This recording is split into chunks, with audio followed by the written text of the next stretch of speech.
أعوذ بالله من الشيطان الرجيم بسم الله الرحمن الرحيم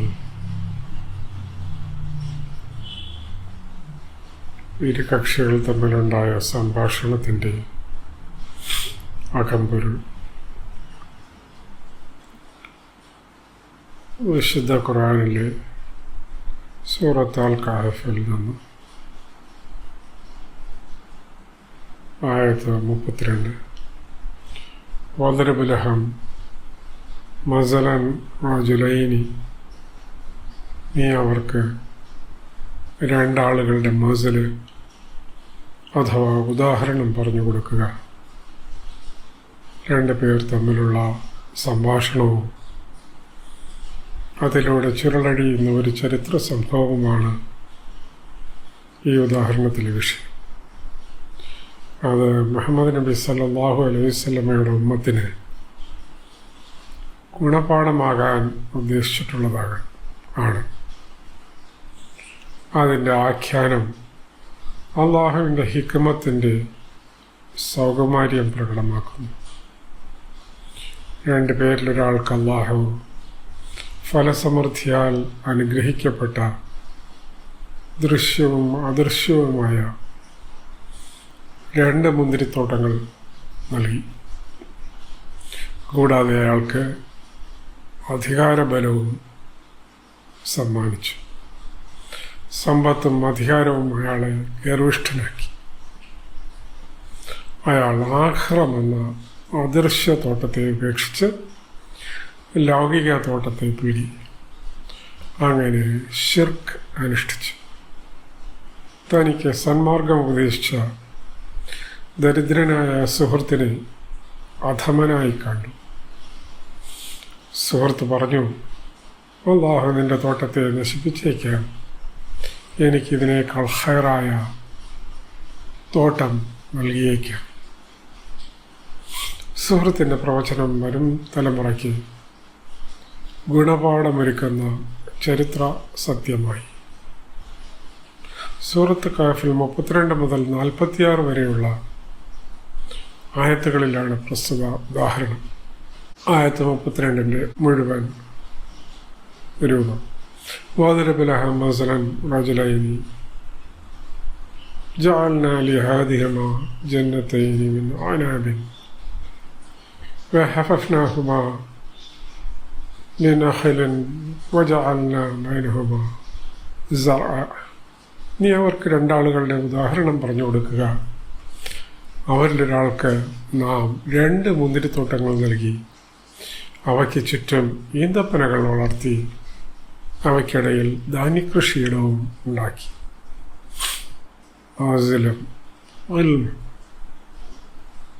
അള്ളാഹുവിനെ പങ്കുകാരി ചേർക്കൽ അഥവാ ശിർക്ക് കർമ്മങ്ങളെ നിഷ്ഫലമാക്കുമെന്ന പാഠം മുഹമ്മദ് നബി സല്ലല്ലാഹു അലൈഹി വസല്ലമയെ അള്ളാഹു സുബ്ഹാനഹു വ തആല പഠിപ്പിക്കുന്നു. അത് റൂഹിലേറിയുള്ള ജ്ഞാനയാത്രയിൽ അവിടുത്തെ നഫ്സിന് ലഭിച്ച അകം ദർശനമാണ്. ആ ആന്തരിക ജ്ഞാനത്തെ വിശ്വാസികൾക്കായി ഒരു മസലിലൂടെ, ഉദാഹരണത്തിലൂടെ വിശദമാക്കി കൊടുക്കുവാൻ അള്ളാഹു കൽപ്പിക്കുകയും ആ ഉദാഹരണത്തെ സൂറ അൽ കഹഫിലെ ഏതാനും ആയത്തുകളിലൂടെ അവതരിപ്പിക്കുകയും ചെയ്തിരിക്കുന്നു. അള്ളാഹുവിൻ്റെ അൽമിൻ്റെ ബാഹ്യാവിഷ്കാരം സമയാധിഷ്ഠിത യുക്തിജ്ഞാനമായ ഹിക്മത്താണ്. ഹിക്മത്തിനെ അള്ളാഹു പഠിപ്പിക്കുന്നത് മസ്ലുകളിലൂടെയാണ്. മസ്ലുകൾ അൽമിൻ്റെ ഭൗതിക പ്രതിരൂപങ്ങളാണ്. അവയുടെ ബയാൻ ബോധമണ്ഡലത്തിൽ ഉളവാക്കുന്ന ചിന്തയുടെ അലകൾ സൗന്ദര്യാസ്വാദന ക്ഷമതയെ അനന്തതകളിലേക്ക് ഉയർത്തുന്നു. ആ പാരസ്പര്യം, അല്ലാഹുമായുള്ള ആ പാരസ്പര്യം സത്യവിശ്വാസിയെ തഖ്വയുടെ തലത്തിൽ നിന്ന് ഇഹ്സാനിലെത്തിക്കുന്നു. അള്ളാഹു പറഞ്ഞു, അൽ മുൽക്ക് 2 രണ്ടാമത്തെ ആയത്ത്, അല്ലദീ ഖലഖൽ മൗത വൽ ഹയാത ലിയബ്ലുവക്കും അയ്യുക്കും അഹ്സനു അമല വഹുവൽ അസീസുൽ ഗഫൂർ. മരണവും ജീവിതവും സൃഷ്ടിച്ചവൻ, കർമ്മ നിർവഹണത്തിൽ നിങ്ങളിൽ ഏറ്റവും മികച്ചവരാരെന്ന് പരീക്ഷിക്കാനാണത്. അവൻ അജയനാണ്, ഏറെ മാപ്പേകുന്നവരും. റൂഹ് എന്ന അൽമിൻ്റെ അദൃശ്യ മാധ്യമം. അള്ളാഹു മുഹമ്മദ് നബി സല്ലല്ലാഹു അലൈഹി വസല്ലമയുടെ റൂഹിനെ അവിടുത്തെ നഫ്സിൻ്റെ വാഹനമാക്കി. ആ വാഹനത്തിലെ ജ്ഞാനയാത്രയിൽ 2 ഘട്ടങ്ങളിലായി ലോകങ്ങളിലെ 2 സമയക്രമങ്ങളിലുള്ള അഥവാ ഖദറിലെ തൻ്റെ പ്രതാപിയായ സുഹൃത്തിൻ്റെ പതനത്തെ നൂറിൻ്റെ സമയാതീത തലത്തിൽ നിന്നുകൊണ്ട് നബി അവർകൾ സല്ലല്ലാഹു അലൈഹി വസല്ലം ദർശിച്ചു. 2 കക്ഷികൾ, സംവാദത്തിലേർപ്പെട്ട 2 പേർ കർഷകരായ സുഹൃത്തുക്കളാണ്. ഒരാൾ പ്രമാണിയാണ്, അയാൾക്ക് സമ്പത്തും അധികാരവുമുണ്ട്. രണ്ടാമൻ ദരിദ്രനും ആൾബലമില്ലാത്തവനും. പ്രമാണിയായ കർഷകന് അല്ലാഹു സുബ്ഹാനഹു വ തആല 2 മുന്തിരിത്തോട്ടങ്ങൾ സമ്മാനിച്ചിരുന്നു. അവയുടെ അതിരുകളിൽ ഈന്തപ്പന വൃക്ഷങ്ങളെ വളർത്തിയിരുന്നു. 2നും ഇടയ്ക്ക് ധാന്യകൃഷിക്കുള്ള വയലുമുണ്ടായിരുന്നു. 2 മുന്തിരിത്തോട്ടങ്ങൾ. ഇരട്ടത്തോപ്പുകൾ ലൗകിക ആത്മീയ വിളവെടുപ്പുകൾക്ക് മനുഷ്യനെ സജ്ജമാക്കുന്ന 2 ലോകങ്ങളെ കുറിക്കുന്നു. ഭൗതിക ലോകത്തുള്ള മുന്തിരിത്തോട്ടം മനസ്സുമായി ബന്ധപ്പെട്ട വൈകാരിക പ്രപഞ്ചത്തെയും, ഈന്തപ്പന വൃക്ഷങ്ങൾ ബുദ്ധിയുമായി ബന്ധപ്പെട്ട യുക്തി അഥവാ വിചാരപ്രപഞ്ചത്തെയും, ധാന്യകൃഷി സ്മരണയുമായി ബന്ധപ്പെട്ട വിജ്ഞാന പ്രപഞ്ചത്തെയും പ്രതിനിധാനം ചെയ്യുന്നു. ആത്മീയ ആന്തരിക ലോകത്തുള്ള മുന്തിരിത്തോട്ടം ഈമാനിക അഥവാ അസ്ഥിരമായ ഭക്തിപ്രപഞ്ചത്തെയും, ഈന്തപ്പന വൃക്ഷങ്ങൾ തഖ്വ അഥവാ സ്ഥിരതയുള്ള സൂക്ഷ്മഭക്തിയുടെ സംരക്ഷണ കവചത്തെയും, ധാന്യകൃഷിയിടം ഫുവാദ് എന്ന ആന്തരിക സ്മരണയുമായി ബന്ധപ്പെട്ട അഥവാ ആത്മീയ ജ്ഞാനപ്രപഞ്ചത്തെയും പ്രതിനിധാനം ചെയ്യുന്നു. തോട്ടങ്ങളുടെ ഘടനയും നഫ്സിൻ്റെ പ്രകൃതവും. തോട്ടങ്ങളുടെ ഘടന നഫ്സിൻ്റെ പ്രകൃതത്തെ കുറിക്കുന്നു. സമ്പന്നമായ കർഷകന്റെ മുഖ്യവിള മുന്തിരിയാണ്. മുന്തിരിവള്ളി വൈകാരികത മുന്നിട്ട് നിൽക്കുന്ന ഭൗതിക സത്തയുടെ പ്രതീകമാണ്. ചുറ്റിനുമുള്ള ഈന്തപ്പനകൾ മനസ്സിൻ്റെ ഇച്ഛകളെ അഥവാ വൈകാരികതയെ സംരക്ഷിക്കുന്ന ഭൗതിക തലത്തെ പ്രതിനിധീകരിക്കുന്നു. അവയ്ക്കിടയിലെ ധാന്യകൃഷിയിടം വികാരത്തിനും ചിന്തയ്ക്കുമിടയിൽ ഞെരുങ്ങിപ്പോയ ജ്ഞാനതലത്തെ സൂചിപ്പിക്കുന്നു. പന്തലും വൃക്ഷവും. മുന്തിരിവള്ളിയെ താങ്ങി നിർത്തുന്നത് ദുർബലമായ മനുഷ്യനിർമ്മിത പന്തൽ ആണ്. വൈകാരിക ശരീരത്തെ താങ്ങുന്ന നഫ്സ് അഥവാ ആത്മീയ ശരീരം കൃത്രിമ പന്തൽ പോലെ ക്ഷയോന്മുഖമാണ്. ആകയാൽ ശക്തമായ കാറ്റിൽ നിലംപൊത്തും. എന്നാൽ പന്തൽ പോലെ ദുർബലമല്ല വൃക്ഷം. അത് തഖ്വയിൽ അടിയുറച്ച നഫ്സിൻ്റെ പ്രതീകമാണ്. ആ നഫ്സ് ദുർബല ഭൗതിക സത്തയ്ക്ക് താങ്ങും തണലുമാണ്. വൃക്ഷത്തെ ചുറ്റിയ വള്ളി സംരക്ഷിക്കപ്പെടുന്ന പോലെ. ഉപരിപ്ലവമായ ദാർശനികത. നേർത്ത പുറന്തലിയുള്ള മുന്തിരി ഫലം ഉപരിപ്ലവമായ വൈകാരിക ജ്ഞാനത്തെ കുറിക്കുന്നു. അത് ക്ഷണികമായ ശീഘ്രഊർജം പ്രദാനം ചെയ്യുന്നത് പോലെ അത് പ്രതിനിധാനം ചെയ്യുന്ന ദാർശനികത അസ്ഥിര ഈമാനിനെ പ്രദാനം ചെയ്യുന്നു. ക്രൈസ്തവ ദാർശനികതയിലേക്കാണ് ഇത് വിരൽ ചൂണ്ടുന്നത്. അൽമിനെ മുൻകടന്ന് ബാഹ്യ നേത്രങ്ങളുടെ സാക്ഷ്യത്തിന് സാധുത കൽപ്പിക്കുന്ന ദർശനമായാണ് ഇസ്ലാം ക്രിസ്തീയ ദാർശനികതയെ കാണുന്നത്. റൂഹുമായി ബന്ധപ്പെട്ട അദൃശ്യ ആത്മീയ സത്യത്തിന് മേൽ ബാഹ്യ ആപേക്ഷ ജ്ഞാനത്തെ പ്രതിഷ്ഠിക്കുന്നത് മൂലമാണ് ഈ ദാർശനികത നഫ്സിനെ അശക്തമായ താങ്ങ് പന്തലാക്കുന്നത്. ആ ദാർശനികതയുടെ പ്രതിനിധിയാണ് ഈ ഉദാഹരണത്തിലെ സമ്പന്ന കർഷകൻ. ഒരു കുറവുമില്ലാതെയുള്ള ഉൽപ്പാദനം. 33 كلتا الجنتين آتت أكلها ولم تظلم منه شيئا وفجرنا خلالهما نهرا. രണ്ട് തോട്ടങ്ങളും ധാരാളം വിളവ് ഉൽപ്പാദിപ്പിച്ചു. അതിലൊരു കുറവും ഉണ്ടായില്ല. അവയ്ക്കിടയിലൂടെ നാം പുഴ ഒഴുകുകയും ചെയ്തു. വേറിട്ട് നിൽക്കുന്ന രണ്ട് തോട്ടങ്ങളാണ് അല്ലാഹു സുബ്ഹാനഹു വ തആല സമ്പന്നന്റെ സമുദായത്തിന് സമ്മാനിച്ചത്. ഇതിന് കാരണം അവരിൽ ആത്മീയ ഭൗതിക സത്തകൾ രണ്ടായി വിഭജിക്കപ്പെട്ടിരിക്കുന്നു എന്നതാണ്. ആത്മീയ ശരീരത്തിന് മേൽ ഭൗതിക ആധിപത്യം നിലനിൽക്കുമ്പോഴാണ് ഇപ്രകാരം നഫ്സ് രണ്ടായി പിരിയുന്നത്. എന്നാൽ ആത്മീയത അഥവാ നൂറ് അഥവാ ഈമാൻ ഭൗതികതയെ നയിക്കുമ്പോൾ ഇരു ശരീരങ്ങൾ ഐക്യപ്പെട്ട് ഒന്നാകുന്നു. അല്ലാഹു സുബ്ഹാനഹു വ തആലയുടെ ഹിദായത്ത് അഥവാ മാർഗദർശനം ആത്മീയ ശരീരത്തിനുള്ളതാണ്. അതിലൂടെ ലൗകിക ജീവിതത്തിന് മാർഗദർശനം ലഭിക്കുന്നു. ആത്മീയ മാർഗദർശനത്തെ കൈവഴിഞ്ഞ് ഊഹാഭവങ്ങളെ പിൻപറ്റിയതിനാൽ ക്രൈസ്തവർക്ക് വിഘടിച്ചു നിൽക്കുന്ന ശരീരങ്ങളും അവയ്ക്കാവശ്യമായ ബാഹ്യ ആന്തരിക ലോകങ്ങളുമാണ് നൽകപ്പെട്ടത്. മാത്രവുമല്ല അല്ലാഹു രണ്ടിനെയും പരമാവധി വർദ്ധിപ്പിച്ചു നൽകി. ഈ ആയത്ത് അതിറങ്ങിയ കാലത്തുണ്ടായിരുന്ന അജയമെന്ന് തോന്നിപ്പിച്ച റോമാ സാമ്രാജ്യത്തെയും അതിലൂടെ പടർന്നു പന്തലിച്ച് ക്രൈസ്തവ സഭയെ വിളിക്കുന്നു.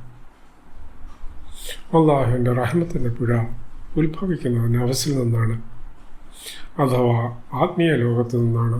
അതിൻ്റെ സ്വാഭാവിക ഒഴുക്ക് അല്ലാഹുവിനെ സുജൂദ് ചെയ്യുന്ന താണനിലമായ വിനയാന്വിത ഭൗതിക സത്തയിലേക്കാണ്, അഥവാ ലോകത്തേക്കാണ്. ഖൽബിൽ നിന്ന് മനസ്സിൽപ്പെടുന്ന അക്കലിലേക്കാണ്, അഥവാ ബോധമണ്ഡലത്തിലേക്കാണ്. അത് ശാന്തി പകരുന്നു. ഇരു ലോകങ്ങളും ബാഹ്യ ആന്തരിക ലോകങ്ങളും അതോടെ സമ്പന്നമാകുന്നു. റോമാ സാമ്രാജ്യത്തിൻ്റെ സമൃദ്ധി മുഹമ്മദ് നബി സല്ലല്ലാഹു അലൈഹി വസല്ലമയുടെ കാലം വരെയും തുടർന്നു. വിശുദ്ധ ഖുർആൻ അവതരിച്ചതോടെ ക്രൈസ്തവർ പിന്തുടർന്നിരുന്ന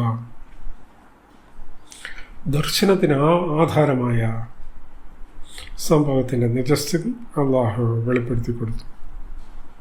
ഭൗതിക പ്രതാപത്തിൻ്റെ ഉച്ചകോടിയിൽ ആർമാദിച്ചിരുന്ന ഇവരുടെ ഗർവിന് പക്ഷേ സത്യത്തെ ഉൾക്കൊള്ളുവാൻ കഴിയുമായിരുന്നില്ല. അൽ-കഹ്ഫ് 34-ാമത്തെ ആയത്ത്. فكان له زمر فقال لصاحبه وهو يحاوره أنا أكثر منك مالا وأعز نفرا. കർഷകന് നല്ല ഫലസമ്പത്തുണ്ടായി. അപ്പോൾ അയാൾ തൻ്റെ കൂട്ടുകാരനോട് സംസാരിക്കവേ പറഞ്ഞു, ഞാനാണ് നിന്നേക്കാൾ സമ്പത്തും സംഘബലവുമുള്ളവൻ. മുഹമ്മദ് നബി സല്ലല്ലാഹു അലൈഹി വസല്ലമയുടെ സത്യമാർഗത്തിലേക്കുള്ള ക്ഷണത്തെ ഇത്തരണത്തിൽ രാജാധികാരികൾക്ക് നബി സല്ലല്ലാഹു അലൈഹി വസല്ലമ അയച്ച കത്തുകളെ ഓർക്കുക. സാമ്രാജ്യങ്ങൾ അടക്കിവാണിരുന്ന ക്രൈസ്തവ സമുദായം ധാർഷ്ട്യത്തോടെ അവഗണിച്ചതിനെ ഈ ആയത്ത് സൂചിപ്പിക്കുന്നു. സമ്പൽ സമൃദ്ധിയും വൻ അധികാരവുമുള്ള അവരെ നേരായ മാർഗം പഠിപ്പിക്കുവാൻ ദരിദ്രനായ നബി അവറുകൾ യോഗ്യനല്ല എന്ന വ്യംഗ്യമാണ് സൂറത്തിൻ്റെ സംസാരത്തിൽ നിഴലിക്കുന്നത്. അൽ-കഹ്ഫ് 35. وَدَخَلَ جَنَّتَهُ وَهُوَ ظَالِمٌ لِنَفْسِهِ قَالَ مَا ظَنُّ أَنْ تَبِيدَ هَٰذِهِ أَبَدًا. അങ്ങനെ ആത്മദ്രോഹിയായി അയാൾ തൻ്റെ തോട്ടത്തിൽ പ്രവേശിച്ചു. അയാൾ പറഞ്ഞു, ഇതൊന്നും ഒരിക്കലും നശിച്ചു പോകുമെന്ന് ഞാൻ കരുതുന്നില്ല. നബി സല്ലല്ലാഹു അലൈഹി വസല്ലമയെ തിരസ്കരിക്കുന്നയാൾ തൻ്റെ നഫ്സിനെ നാശത്തിലേക്ക് തള്ളിവിടുന്നു. നഫ്സ് അഥവാ ആത്മാവ് അകന്നു മാറിയ ഭൗതിക ശരീരത്തിന് ഇപ്പോൾ ഭൗതിക ലോകം മാത്രമേയുള്ളൂ. ചുരുങ്ങിപ്പോയ ലൗകിക ജീവിതത്തിൽ ആ സമുദായ പ്രതിനിധി അഹന്തയോട് വിവരിച്ചു. കാഫ് 36. അമാ ലന്നസ്സാഅത ഖായിമതൻ വലഇൻ വദിത്തു ഇലാ റബ്ബി ലഅജിദന്ന ഖൈറൻ മിൻഹാ മുൻഖലബ. അന്ത്യനാൾ വന്നെത്തുമെന്നും ഞാൻ കരുതുന്നില്ല. അഥവാ എനിക്ക് എൻ്റെ നാഥൻ്റെ അടുത്തേക്ക് തിരിച്ചു ചെല്ലേണ്ടി വന്നാൽ തന്നെ അവിടെ ഇതിനേക്കാൾ മെച്ചപ്പെട്ട ഇടം എനിക്ക് ലഭിക്കും. തങ്ങളുടെ സാമ്രാജ്യശക്തി ഒരു നാൾ അന്ത്യം കാണുമെന്ന് അവർക്ക് ഊഹിക്കാൻ പോലും കഴിയുമായിരുന്നില്ല. അതിനാൽ അവർ അന്ത്യനാളിനെയും വിധി ദിനത്തിനെയും തള്ളിപ്പറഞ്ഞു. ക്രൈസ്തവതയെ ദത്തെടുത്ത പുരാതന റോമൻ മതത്തിൻ്റെ വിശ്വാസമാണ് ഇവിടെ പ്രകടമാകുന്നത്. പടിഞ്ഞാറൻ ക്രൈസ്തവത ലൗകികതയിൽ മുഴുകി സെക്യുലറിസം എന്ന ദൈവനിരാസത്തിലെത്തിപ്പെടുമെന്ന സൂചന കൂടിയാണ് ഈ ആയത്തുകളിലുള്ളത്. യേശുവിലുള്ള വിശ്വാസം ഒന്നുകൊണ്ട് മാത്രം തങ്ങൾ രക്ഷ പ്രാപിക്കുമെന്ന് അവർ വിശ്വസിച്ചു. പാപങ്ങൾ ദിവ്യബലിയാൽ കഴുകപ്പെട്ടു പോയെന്നും പരലോകത്തെ ഭയക്കേണ്ടതില്ലെന്നും അങ്ങനെ ഒന്നുണ്ടെങ്കിൽ അവിടം ഇതിനേക്കാൾ മെച്ചമായിരിക്കുമെന്നും അവർ വാദിച്ചു. ഈ വിശ്വാസത്തെ എതിർത്തുകൊണ്ട് സൂറത്ത് സംസാരിച്ചു. ഷിർക്ക് കൃത്രിമ അത്താണി. അൽ-കഹഫ് 37-ാമത്തെ ആയത്ത്. ഖാല ലഹു സാഹിബുഹു വഹുവ യുഹാവിറുഹു അകഫർത ബില്ലദീ ഖലഖക മിൻ തുറാബിൻ സുമ്മ മിൻ നത്ഫത്തിൻ സുമ്മ സവ്വാക റജുല. അവൻ്റെ കൂട്ടുകാരൻ ഇതിനെ എതിർത്തുകൊണ്ട് പറഞ്ഞു, നിന്നെ മണ്ണിൽ നിന്നും പിന്നെ ബീജഗണത്തിൽ നിന്നും സൃഷ്ടിക്കുകയും അങ്ങനെ ഒരു പൂർണ്ണ മനുഷ്യനാക്കി രൂപപ്പെടുത്തുകയും ചെയ്ത നാഥനെയാണോ നീ തള്ളിപ്പറയുന്നത്? അൽ-കഹഫ് 38-ാമത്തെ ആയത്ത്. ലാകിന്ന ഹുവ അല്ലാഹു റബ്ബി വലാ ഉശ്രിക ബിറബ്ബി അഹദ. എന്നാൽ അവനാണ് അഥവാ അള്ളാഹു ആണ് എൻ്റെ നാഥൻ. ഞാൻ ആരെയും എൻ്റെ നാഥൻ്റെ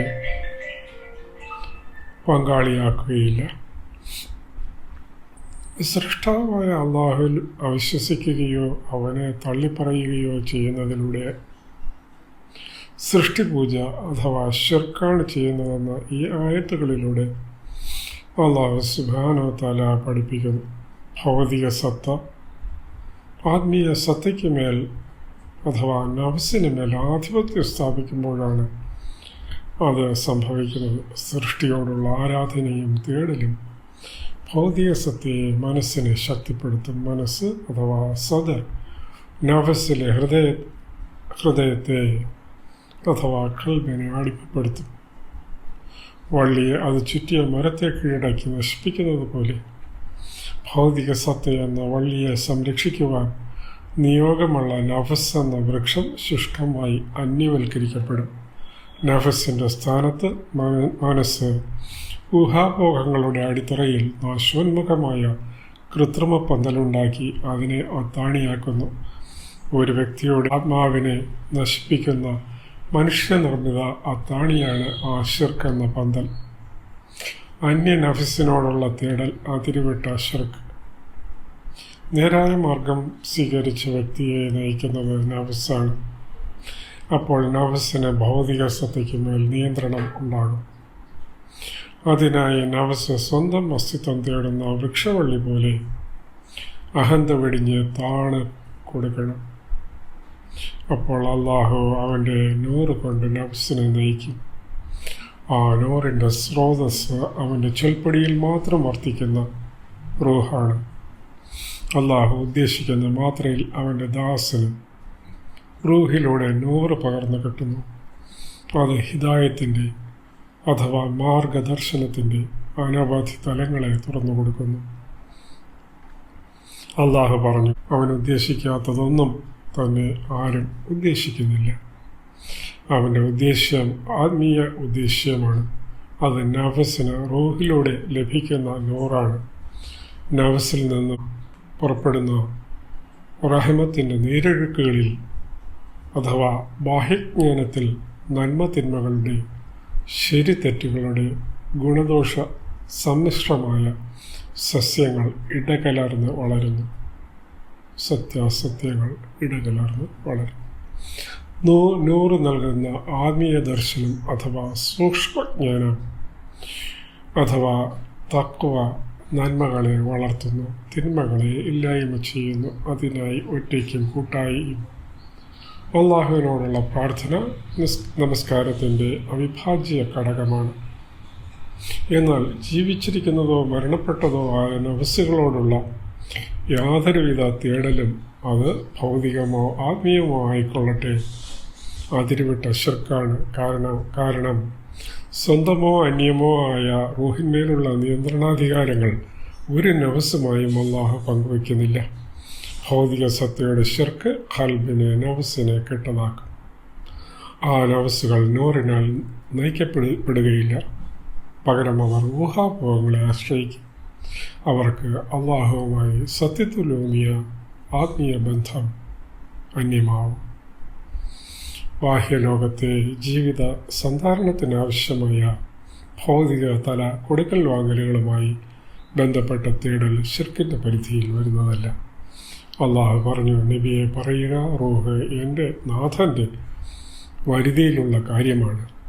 ഈ സാക്ഷ്യപ്പെടുത്തൽ ആ നിയന്ത്രണാധികാരം മുഹമ്മദ് നബി സല്ലല്ലാഹു അലൈഹി വസല്ലമയ്ക്ക് പോലും നൽകിയിട്ടില്ല എന്ന് വ്യക്തമാക്കാനാണ്.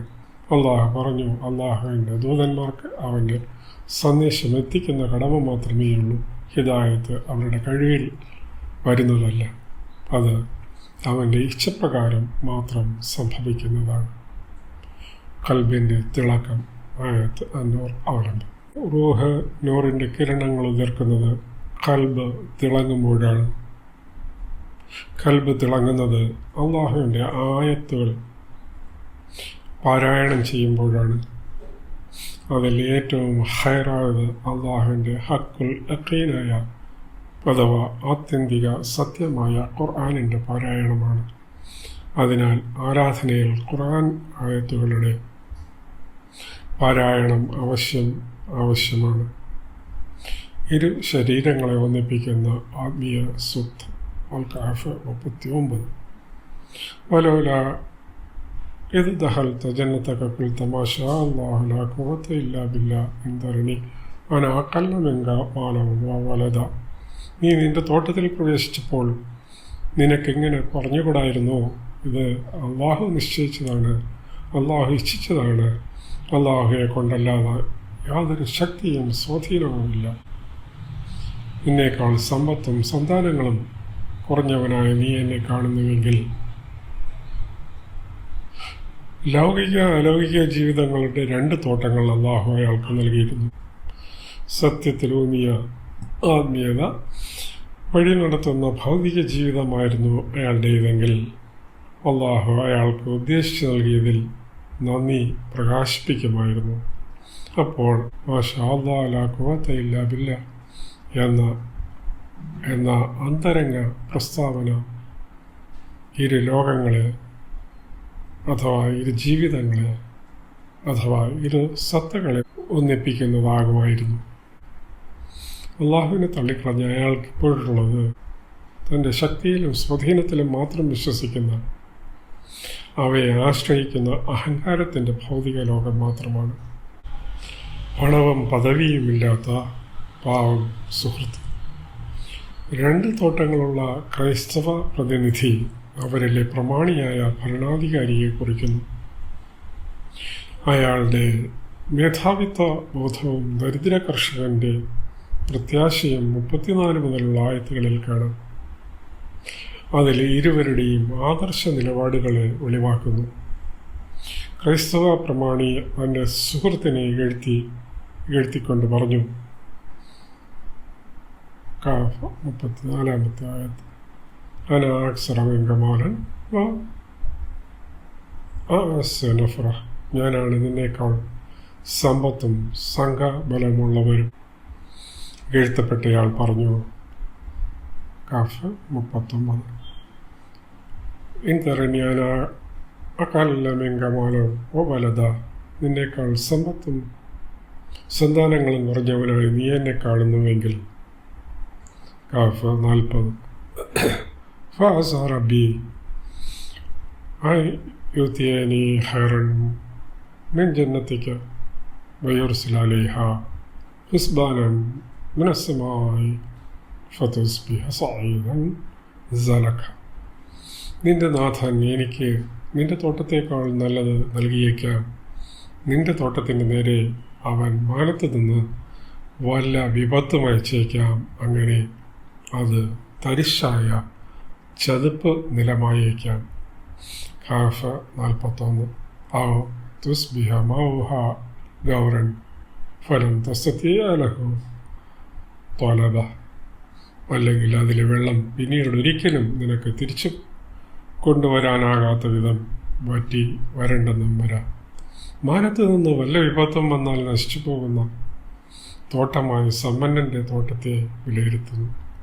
മാനമെന്ന നമസ്സിൻ്റെ പ്രാണവായി 100 അതിൻ്റെ കുറവ് അഥവാ ആത്മീയക്ഷയം ഭൂമിയിൽ അഥവാ ഭൗതിക ശരീരത്തിൽ പ്രത്യാഘാതങ്ങൾ സൃഷ്ടിക്കും. റഹ്മത്തിൻ്റെ ശുദ്ധജലത്തിൻ്റെ സ്ഥാനത്ത് ഉപ്പുവെള്ളം അതിക്രമിച്ചു കയറും. അത് ധർമ്മനിഷ്ഠയെ നശിപ്പിക്കും. അവിടെ നന്മകളുടെ വിത്തുകൾ മുളയ്ക്കാതെ പോകും. അങ്ങനെ ചതുപ്പ് നിലമായി ഐക്യജീവിതം അധപ്പതിക്കുന്നു. ശേഷം കൽബടയുന്നതോടെ റഹ്മത്തിൻ്റെ നീരൊഴുക്ക് നിലച്ചു പോകുന്നു.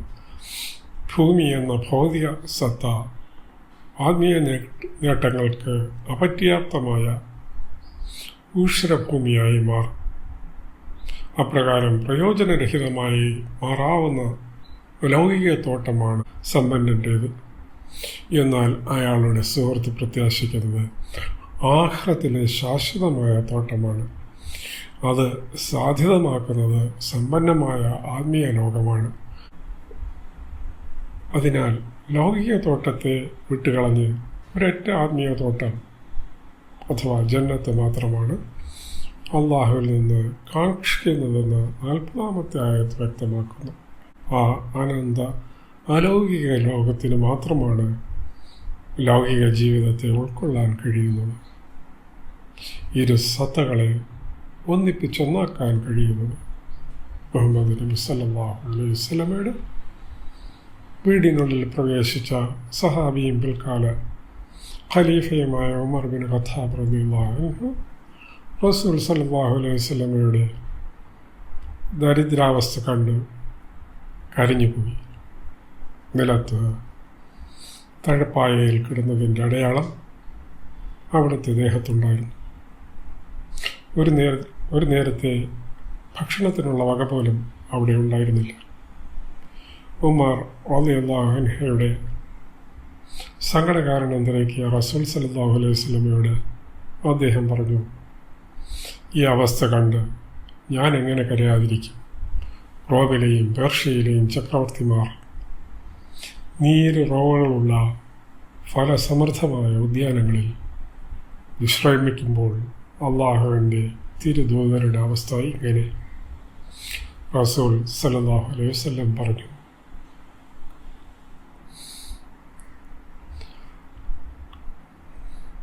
ഖത്താബിൻ്റെ മകനെ, അവ നമുക്ക് പരലോകത്തുണ്ടെന്നത് നിന്നെ സന്തോഷിപ്പിക്കുന്നില്ലേ? അവർക്കാകട്ടെ അവ ഈ ലോകത്തേക്കുള്ളതാണ്. ഉമർ റളിയല്ലാഹു അൻഹു പറഞ്ഞു, തീർച്ചയായും അളക്കാനാകാത്ത അതിരുകളുള്ള ശാശ്വതമായ സ്വർഗത്തിൻ്റെ സത്യാവസ്ഥ കണ്ടറിഞ്ഞ് നബി സല്ലല്ലാഹു അലൈഹി വസല്ലമയെ ക്ഷണികമായ ഇഹലോകത്തെ സമ്പത്തും ആൾബലവും അധികാരവും അശേഷം മോഹിപ്പിക്കുന്നവയായിരുന്നില്ല.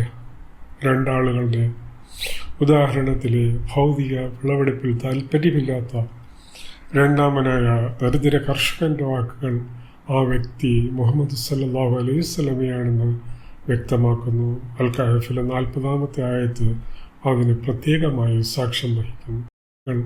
ആ വ്യക്തി മുഹമ്മദ് സല്ലല്ലാഹു അലൈഹി വസല്ലമയാണെന്ന് വ്യക്തമാക്കുന്നു. അൽ കഹഫിലെ 40-ാമത്തെ ആയത്ത് അതിന് പ്രത്യേകമായി സാക്ഷ്യം വഹിക്കുന്നു. സംഭാഷണത്തിൽ നിന്ന് തന്നെ നബി സല്ലല്ലാഹു അലൈഹി വസല്ലമയെ തിരിച്ചറിയാമെന്നതിനാൽ സുഹൃത്തിനെ വിശദീകരിക്കും പോലെ നബി സല്ലല്ലാഹു അലൈഹി വസല്ലമയെ ഈ ഉദാഹരണത്തിൽ പരിചയപ്പെടുത്തുന്നില്ല. വരാനിരിക്കുന്ന ഇസ്ലാമിക ദർശനത്തിൻ്റെ വളർച്ചയും ക്രൈസ്തവ ദർശനത്തിൻ്റെ വരൾച്ചയും ഈ ആയത്തിൽ പ്രതിഫലിക്കുന്നു. ഉദാഹരണത്തിൽ അന്തർലീനമായ പ്രവചനം അൽ കഹഫ് 42. وأحيط بثمره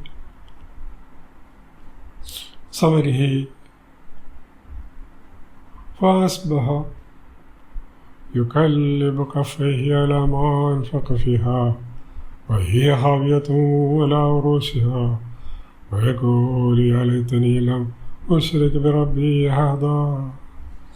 അവസാനം അവൻ്റെ കായ്കനികൾ നാശത്തിനിരയായി.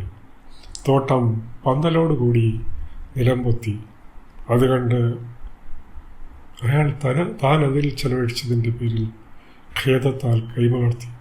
അയാൾ ഇങ്ങനെ വിലപിച്ചു, ഞാൻ എൻ്റെ നാഥനിൽ ആരെയും ചേർത്തില്ലായിരുന്നെങ്കിൽ എത്ര നന്നായേനെ. ക്രൈസ്തവ വക്താവ് ഈ ലോകത്ത് തനിക്കുള്ള പ്രമാണിത്വത്തിലും അധികാരശക്തിയിലും വിശ്വാസമർപ്പിച്ചു. അയാളുടെ ഭൗതിക സത്ത ആത്മീയ സത്തയെ കീഴ്പ്പെടുത്തി. അള്ളാഹുവിൽ നിന്ന് അകന്നതോടെ അവരിൽ നിന്നുള്ള നന്മയുടെ സ്രോതസ്സുകൾ വറ്റി വരണ്ടു. കുഫറിൽ അയാളുടെ ഖൽബ് അടഞ്ഞു. അയാൾക്ക് ഇരു ലോകങ്ങളും നഷ്ടമായി. അയാൾ ലൗകിക തോട്ടത്തിൽ ചിലവഴിച്ച സമയവും ധനവും പ്രയോജനം ചെയ്തില്ല. ശിർക്ക് അയാളുടെ അധ്വാനത്തെ നിഷ്ഫലമാക്കി. അയാൾ ചെയ്ത സ്വാർത്ഥപരമായ നന്മകൾ വൃഥാവിലായി. ആഖിറത്തിലേക്ക് ഒരു മുതൽക്കൂട്ടം ഉണ്ടായില്ല. തൻ്റെ കർമ്മപുസ്തകം കണ്ട് അയാൾ വിലപിച്ചു, ഞാൻ എൻ്റെ നാഥനിൽ ആരെയും ചേർത്തില്ലായിരുന്നെങ്കിൽ എത്ര നന്നായേനെ. നബി സല്ലല്ലാഹു അലൈഹി വസല്ലമയുമായി സംവാദത്തിലേർപ്പെട്ട പ്രതാപിയായ സുഹൃത്ത് നബി സല്ലല്ലാഹു അലൈഹി വസല്ലമയുടെ കാലത്തെ റോമാ സാമ്രാജ്യവുമായി സമരസപ്പെട്ട ക്രൈസ്തവ സഭയെ പ്രതിനിധീകരിക്കുന്നു. ഈസാ അലൈഹിസ്സലാം പഠിപ്പിച്ച അള്ളാഹുവിൻ്റെ മാർഗദർശനത്തെ തള്ളി പകരം മനുഷ്യനിർമ്മിത ദർശനം പിൻപറ്റിയ റോമാ സാമ്രാജ്യത്തെയും അവരുടെ വിശ്വാസതയെയും ഇഹലോകത്തിലും പരലോകത്തിലും ശിക്ഷിക്കുമെന്ന പ്രവചനമാണ് ഈ ഉദാഹരണത്തിൽ അള്ളാഹു സുബ്ഹാനഹു വ തആല അന്തർലീനമാക്കിയിട്ടുള്ളത്. ക്രൈസ്തവ ലോകങ്ങളെ ദീനുൽ ഇസ്ലാം അതിജയിക്കുമെന്ന സൂചനയാണ് 40-ാമത്തെ ആയത്ത് നൽകുന്നത്. മുഹമ്മദ് നബി സല്ലല്ലാഹു അലൈഹി വസല്ലം ആഗ്രഹിച്ചത് ആഖിറമെന്ന ആത്മീയ തോട്ടമാണ്. ആ ആഗ്രഹം അല്ലാഹു സുബ്ഹാനഹു വ തആല നിറവേറ്റിക്കൊടുത്തു. ദീനാകുന്ന ആത്മീയ തോട്ടത്തിൽ അള്ളാഹുവിൻ്റെ മാർഗദർശനം നബി സല്ലല്ലാഹു അലൈഹി വസല്ലമയുടെ കാർമ്മികത്വത്തിൽ അവിടുത്തെ ഉമ്മത്ത് കണിശതയോടെ പിന്തുടർന്നു. ആ ആത്മീയ സേന സംഘബലം കുറവായിരുന്നിട്ട് പോലും ദീനിൻ്റെ പൂർത്തീകരണത്തിൻ്റെ 3-ാം കൊല്ലം പടർന്നു പന്തലിച്ചു നിന്ന റോമാ സാമ്രാജ്യത്തെ വലിച്ചു താഴെയിട്ടു. ഭൂമുഖത്തുണ്ടായിരുന്ന ആത്മീയമായി ബലഹീനമായ ആ വൻതോട്ടം പന്തലോടെ നിലംപൊത്തി. അപ്രകാരം 42-ാമത്തെ ആയത്തിലെ പ്രവചനം സാക്ഷാത്കരിക്കപ്പെട്ടു. അത് അവർക്കെതിരെയുള്ള പരലോക ശിക്ഷാപ്രവചനത്തെ സ്ഥിരീകരിക്കുന്നതാണ്. നബി സല്ലല്ലാഹു അലൈഹി വസല്ലം ആവശ്യപ്പെട്ട ഏകത്തോട്ടം. നബി സല്ലല്ലാഹു അലൈഹി വസല്ലം ഈ ലോകത്തിൽ രാജ്യാധികാരം ആഗ്രഹിച്ചില്ല. അവിടുന്ന് ആവശ്യപ്പെട്ടതുപോലെ ഒരൊറ്റ ജന്നത്ത് തോട്ടമാണ് അല്ലാഹു സുബ്ഹാനഹു വ തആല നൽകിയത്. ആ ദീനിൽ ഭൗതികതയും ആത്മീയതയും സമന്വയിപ്പിച്ചിരിക്കുന്നു.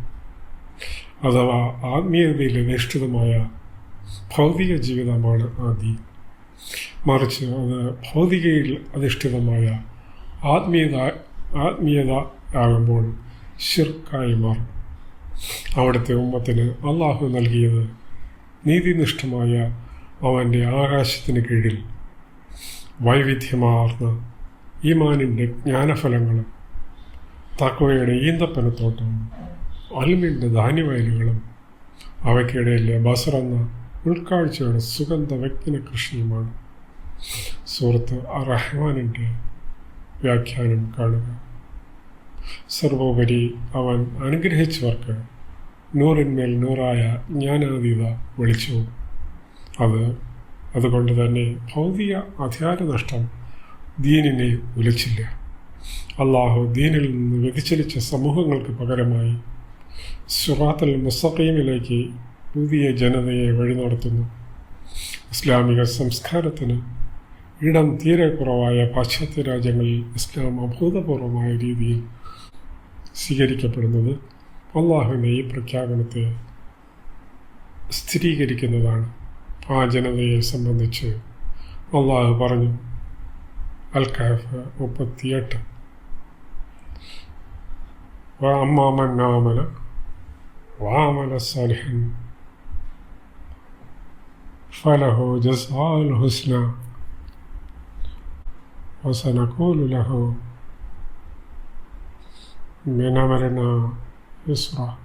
എന്നാൽ സത്യം സ്വീകരിക്കുകയും സൽക്കർമ്മങ്ങൾ പ്രവർത്തിക്കുകയും ചെയ്തവന് അത്യുത്തമമായ ഫലമുണ്ട്. അവന് നാം നൽകുന്ന കൽപ്പന ഏറെ എളുപ്പമുള്ളതായിരിക്കും. ആത്മീയത നഷ്ടപ്പെട്ട ചതുപ്പ് നില. അള്ളാഹു മാനത്തു നിന്നിറക്കിയ വിപത്ത് അവരുടെ ആത്മീയ ലോകത്തെ ചതുപ്പ് നിലമാക്കി. പലതായി വിഭജിക്കപ്പെട്ട റോമൻ സഭ സെക്യുലറിസം എന്ന മത നിഷേധത്തിലേക്കും അവിടെ നിന്ന് തീവ്ര ഭൗതികതയുടെ ലൈംഗിക അരാജകത്വത്തിലേക്കും എത്തി. ഭൗതിക സുഖഭോഗങ്ങളുടെ ആനന്ദ ഉപഭോഗ സാധ്യതകൾ തേടി അലയുന്ന ഈ അക്രമികളെ ഈസാ അലൈഹിസ്സലാമയുടെ രണ്ടാം വരവിൽ ഉന്മൂലനം ചെയ്യും. അവരെ ആഖിറത്തിലും കടുത്ത ശിക്ഷ കാത്തിരിക്കുന്നു. അൽ-കഹഫ് 87. ഖാല അമ്മാ മൻ ളലമ ഫസൗഫ തുഅദിബുഹു സുമ്മ യുറദ്ദു ഇലാ റബ്ബിഹി ഫയുഅദിബുഹു അദാബൻ അന്നഖറ. ദുൽഖർനൈൻ പറഞ്ഞു, അക്രമം പ്രവർത്തിക്കുന്നവനെ നാം ശിക്ഷിക്കും. പിന്നീട് അവൻ തൻ്റെ നാഥനിലേക്ക് മടക്കപ്പെടും. അപ്പോൾ അവൻ്റെ നാഥൻ അവന് കൂടുതൽ കടുത്ത ശിക്ഷ നൽകും.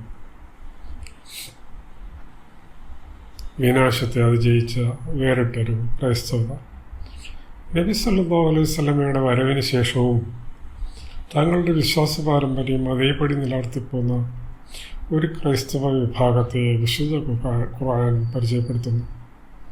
തങ്ങൾ ക്രിസ്ത്യാനികളാണെന്ന് അഭിമാനത്തോടെ ഉറക്കെ പ്രഖ്യാപിക്കുന്നവരാണ് ഈ കൂട്ടർ.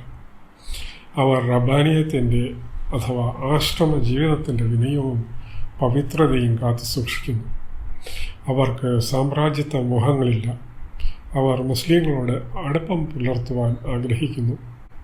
വിശ്വാസത്തിലെ ആത്മാർത്ഥതയും അഹങ്കാരമില്ലായ്മയും ഇവരുടെ ശിർക്കിനെ ലഘൂകരിക്കുന്നു. പരാമർശിത ഉദാഹരണത്തിലെ ഹതഭാഗ്യനായ ക്രൈസ്തവ സുഹൃത്തിന് നൽകിയതുപോലെ ഫലസമൃദ്ധമായ 2 തോട്ടങ്ങൾ ഇവർക്ക് നൽകപ്പെട്ടുവെങ്കിലും അത് അവരെ ധാർഷ്ട്യമുള്ളവരാക്കിയില്ല. അതിനാൽ ഇവരുടെ ഭൂമികയിൽ റഹ്മത്തിൻ്റെ നീരൊഴുക്കിനെ അല്ലാഹു സുബ്ഹാനഹു വ തആല തടഞ്ഞില്ല. അത് നിർബാധം നടന്നുകൊണ്ടിരിക്കുന്നു. എന്നാൽ നൂറിൻ്റെ അഭാവം മൂലം ശരി തെറ്റുകളെ വിവേചിക്കുന്ന ഹിക്മത്തെന്ന വിവേചന ബുദ്ധി അവർക്ക് അന്യമാണ്. എങ്കിൽ പോലും അല്ലാഹുവിൻ്റെ റഹ്മത്ത് ഇരു ലോകങ്ങളിൽ നിന്നും അവർക്ക് ആത്മീയതയോട് അടുക്കുന്ന ഭൗതിക നേട്ടങ്ങൾ ഉണ്ടാക്കുന്നു. അവരെ സംബന്ധിച്ച് വിധി ദിനത്തിൽ ഈസാ അലൈഹിസ്സലാം ചോദ്യം ചെയ്യപ്പെടുമെന്ന് വിശുദ്ധ ഖുർആൻ വെളിപ്പെടുത്തുന്നു. അപ്പോൾ ഈസാ അലൈഹിസ്സലാം നൽകുന്ന സാക്ഷ്യപ്പെടുത്തൽ സൂറ അൽ-മാഇദയിൽ 116 മുതലുള്ള 3 ആയത്തുകളിലായി രേഖപ്പെടുത്തിയിരിക്കുന്നു. അക്രമികളായ ആദ്യ കൂട്ടർക്കെതിരെ ഇഹലോകത്തിലും പരലോകത്തിലും ശിക്ഷ അർഹിക്കുന്നവരാണെന്ന് ദുൽഖർനൈൻ എന്ന ഈസാ അലൈഹിസ്സലാം ശുപാർശ ചെയ്യുന്നുവെങ്കിൽ ഇവർക്കായി നബി അലൈഹിസ്സലാം ഇപ്രകാരം അല്ലാഹുവിനോട് പ്രാർത്ഥിക്കുന്നതായി കാണാം. അൽ-മാഇദ 118.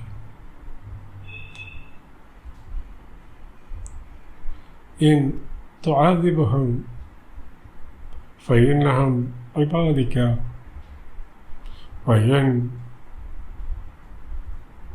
ضعف اللحم فإنك أنت